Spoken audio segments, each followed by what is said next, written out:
Can music heal the brain? Hi guys, I hope आप सबको ये पीस ऑफ म्यूज़िक पसंद आया होगा।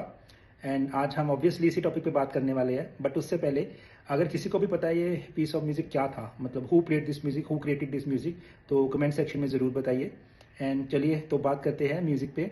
बट म्यूज़िक को आज हम एज सोर्स ऑफ एंटरटेनमेंट या फिर एज सोर्स ऑफ रिलैक्सेशन नहीं, इंस्टेड हम देखेंगे म्यूज़िक को as a source of healing.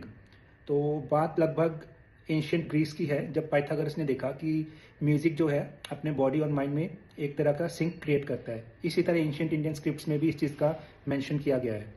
Obviously जब हम मंदिर या गुरुद्वारा साहब में भी जाते हैं तो हम देखते हैं कि वहाँ पे शब्द कीर्तन प्ले हो रहे होते हैं।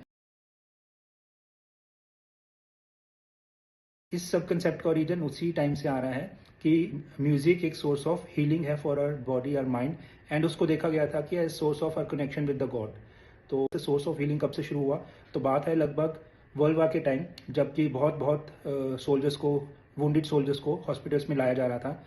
ऑल्दो उनका जो कन्वेंशनल ट्रीटमेंट था जैसे कि मेडिसिन या सर्जरी वो तो चल रहा था, बट एक टाइम पे आके कुछ म्यूजिशियंस को हॉस्पिटल्स में बुलाया गया जो उनके लिए उनके पसंद का म्यूजिक प्ले करते थे।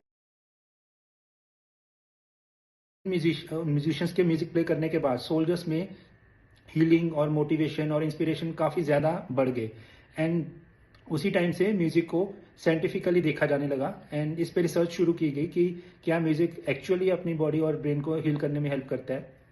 उसके बाद जैसे जैसे रिसर्च एडवांस होती गई, ये देखा गया कि जब कोई अपनी पसंद का म्यूज़िक सुनता है तो वो ना सिर्फ काम या रिलैक्स होता है, उसकी बॉडी में डोपामिन का लेवल बढ़ जाता है जो कि अपना खुशी प्रोड्यूस करने वाला हार्मोन है।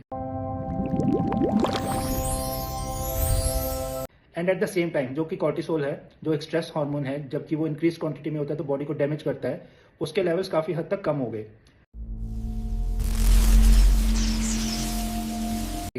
तो रिसर्च हमें आज बताती है कि जो स्ट्रोक के पेशेंट होते हैं जिनमें मूवमेंट का कोई इशू रहता है या कोई वीकनेस होती है, तो जब उनको एक पर्टिकुलर सेशन ऑफ म्यूजिक के थ्रू हम लेके जाते हैं तो उनमें मूवमेंट इंक्रीज करने में कुछ ना कुछ हद तक डेवलपमेंट देखी गई है। इसी तरह पार्किंसंस के पेशेंट को अगर हम कुछ रिदमिक बीट सुनाते हैं तो उनमें भी मूवमेंट इंप्रूव होने में अपना हेल्प देखी गई है।